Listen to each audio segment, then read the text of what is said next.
বন্ধুরা দেখুন, মাথাভাঙা পার করে এসে ইন্টারনাল পাম্পে রয়েছি।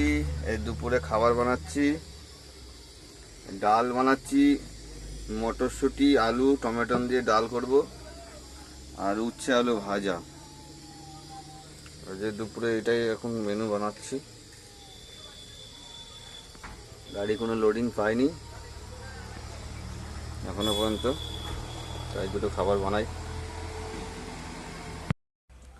বন্ধুরা দেখুন, ইন্টারনাল পাম্পে রয়েছি, মাথাভাঙায় পার করে এসে আজ দুপুরে মেনু বানালাম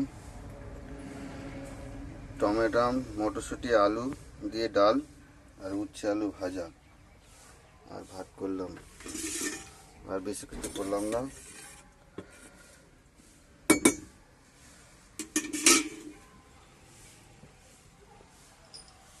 এখন স্নান করে ভাত খাবো দুটো।